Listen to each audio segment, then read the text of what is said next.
When I try and think about what the future might look like, the thing I think about is how narrow the window will be in terms of time to rebuild. And the historical example that comes to my mind is when we think about Reconstruction of the South after the Civil War. Even after the most cataclysmic event that had ever occurred in America, a war that killed 700,000 Americans, the time that Reconstruction governments got to rebuild was about 3 years. So the timeline on which we will need to enact vast changes across all three branches of government to return to a constitutional order that looks familiar, the window will be incredibly small. Welcome to Management Matters. I'm James-Christian Blockwood. Thanks for tuning in to part 2 of our State of Public Administration episode, featuring informative questions from our Academy Fellows. During the session, our panelists, Vanessa Williamson, Frank Fukuyama, and Philip Howard, dealt with the difficult but important topics about how to respond in a rapidly changing environment for public servants and build for the future.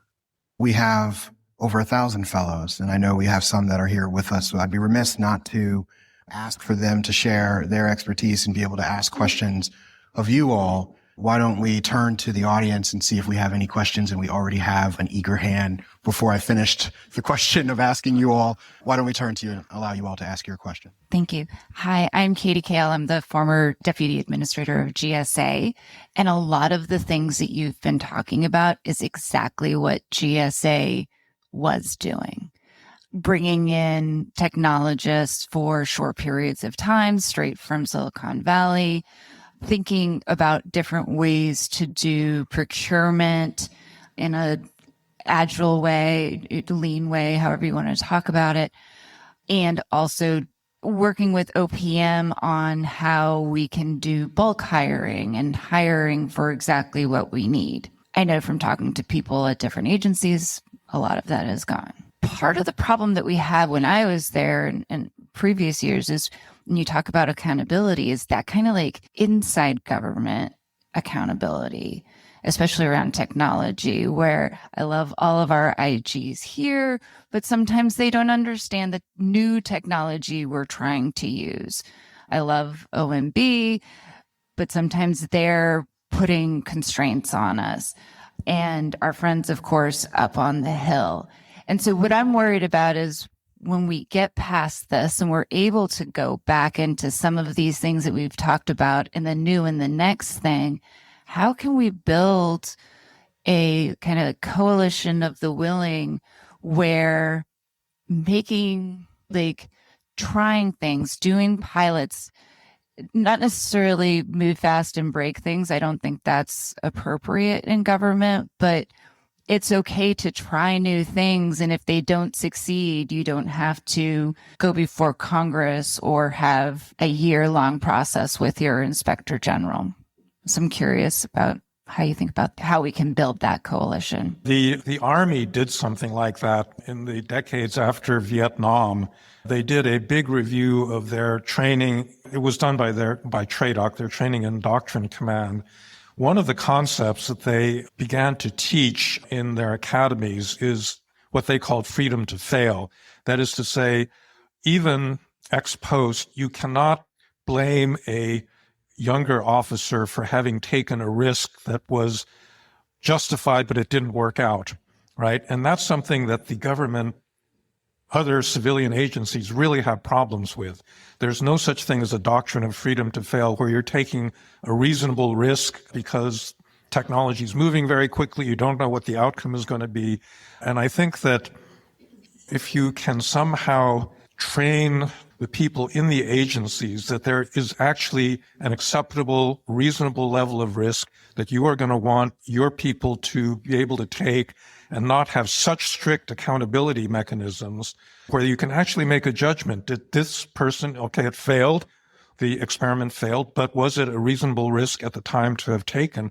So the Army figured out a way of doing this. And it seems to me that civilian agencies ought to have something comparable to that in their HR evaluations, of the way their employees behave. Couldn't you institutionalize that? I mean, right now, as I understand it, IGs are trained to go in sort of a gotcha mode. We got you, you didn't do this, it didn't work. I mean, shouldn't there be a department of nice try or something? I mean, seriously, where people look at, yeah, that was worth the bet and it only cost this and blah, blah, blah. When we learn, and how do you learn? You learn from failure. You don't learn from success. You learn from failure. You learn from what doesn't work. So I think it's really important to actually institutionalize a culture of trial and error. Trial and error includes error.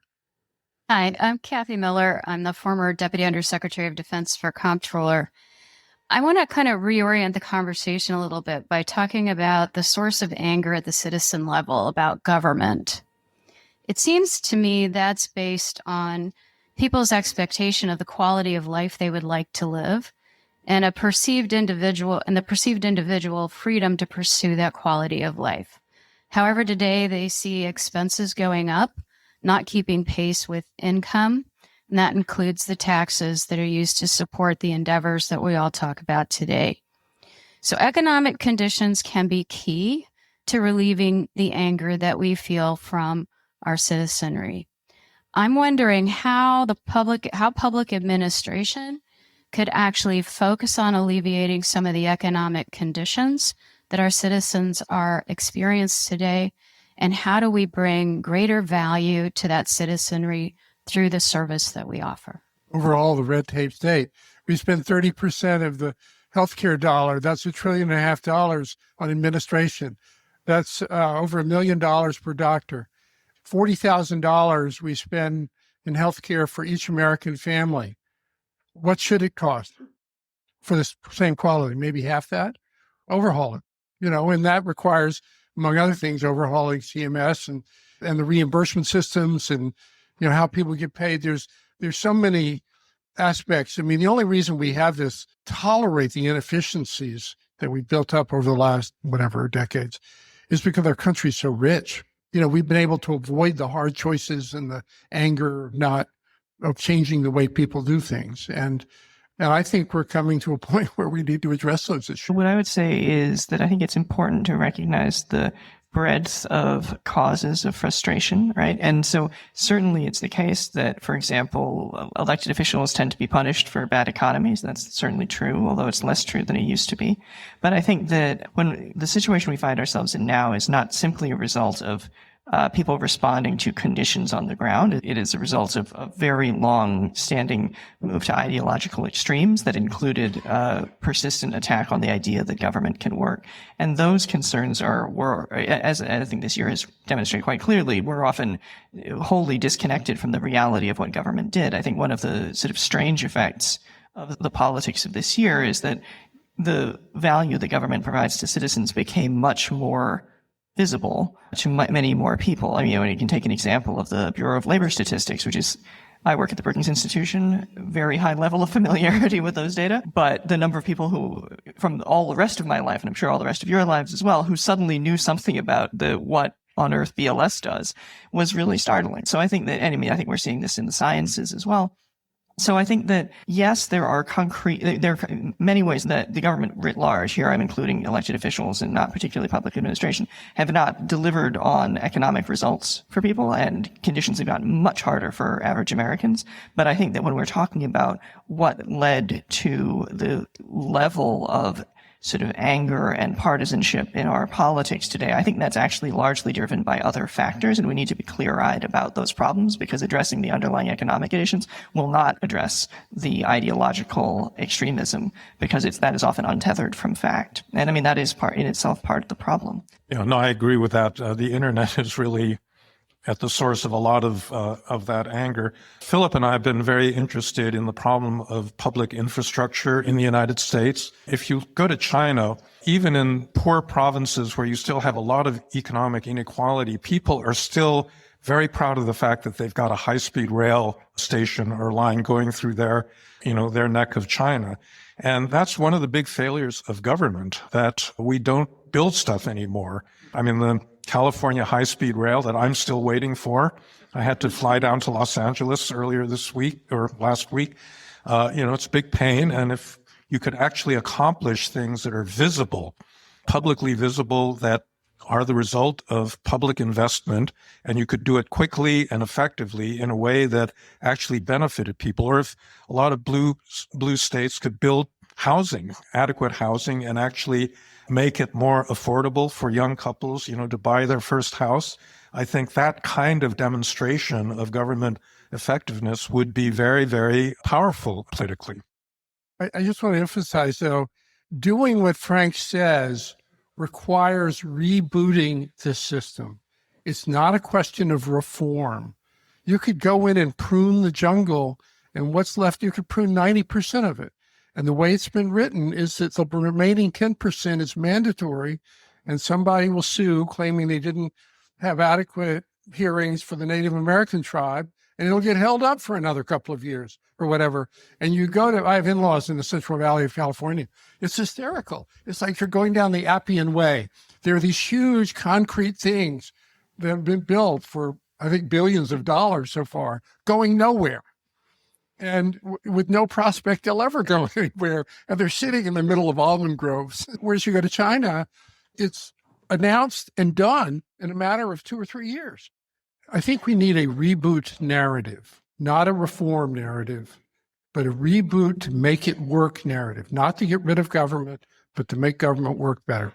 And as we take our last question from the audience, one thing that I'll add is we're a diverse country and people are feeling the impacts of different policy and outcomes very differently. I think now there are certainly people feeling it in ways that they hadn't before. And I think in time to come, many will feel it quite directly. I think if we wanted to get serious about equity and economics, we need to look at taxation, we need to look at national debt, and we need to look at entitlement spending. And ultimately, if we want to see a different outcome, we need to vote. So let's take our last question in the audience, and then I'll ask our expert panelists a final question, and we'll end there. So I don't want to throw cold water on this, but many in the room, many among the fellows have been involved in various reform efforts in the past. I had a small role in the Clinton-Gore reinventing government effort. A lot of what we're hearing now sounds familiar to me. It just strikes me, though, that we are right now living in the middle of a reinvention effort. That is, this is a long-standing plan. 2025 is a document that is being followed. We may not like this reinvention effort, but it is happening. And I'm wondering if the kinds of things that we had the luxury of talking about and acting on in prior reform efforts, whether it's too late for that, because we're not acknowledging that this is someone's reinvention effort that has a totally different vision of government and is moving so fast that we can't really keep up with it. So how do we acknowledge that what we're talking about is in the context of someone else's reinvention effort that has a different vision of public service than we might have in this room? Yeah, not everything the Trump administration is doing, in my view, is wrong. And so the head of OPM gave a talk at a workshop that Frank hosted a couple of weeks ago at Hoover, and was for pushing the idea of attracting public servants that for not their entire lifetimes, providing a slot for that, was willing to discuss maybe ways of protecting against partisan firings and such. So it's not completely negative. However, most of what the Trump administration doing, and certainly what DOJ was doing, was indiscriminate slashing. I mean, it was like the sack of Rome. It was the sack of Washington. The Plan 2025 doesn't, by and large, have coherent, positive visions for how government will work better. They have a vision of getting rid of government.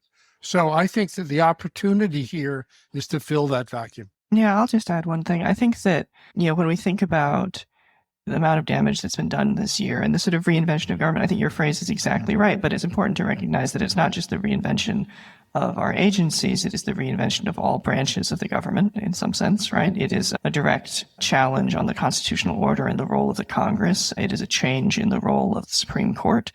It is a vast expansion of executive power. And that is absolutely a reinvention of government. I think that when I try and think about what the future might look like for me, and this probably doesn't really help. But for me, the thing I think about is how narrow the window will be in terms of time to rebuild.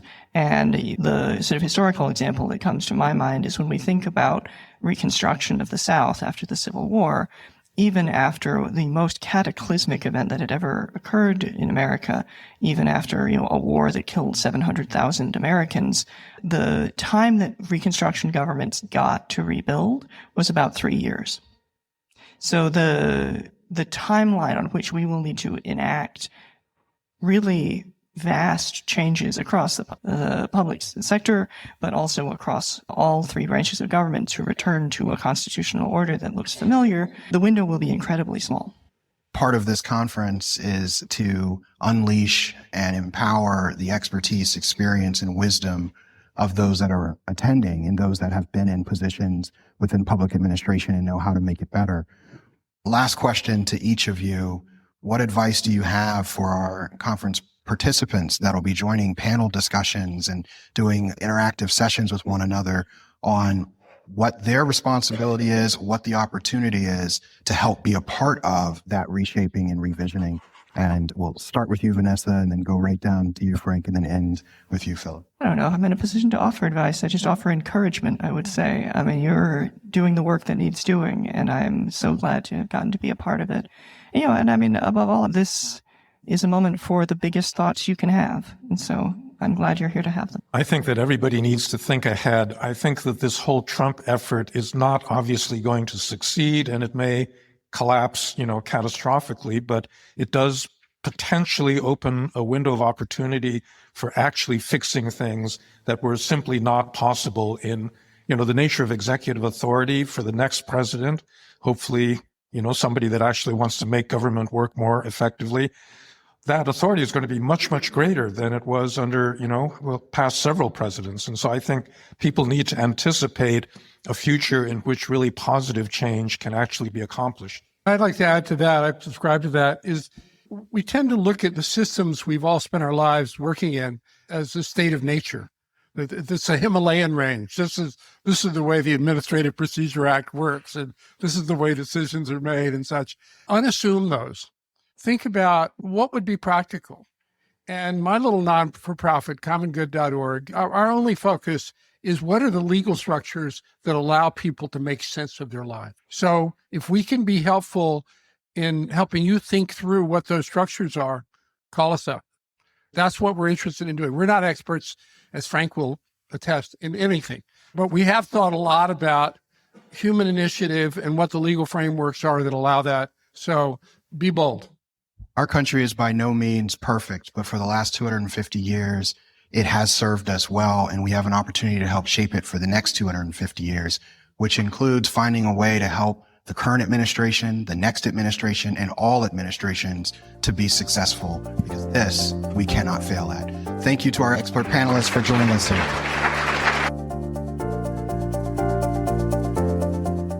Management Matters is a presentation of the National Academy of Public Administration, produced by Lizzie, Alwan, and Matt Hampton, and edited by Matt Hampton.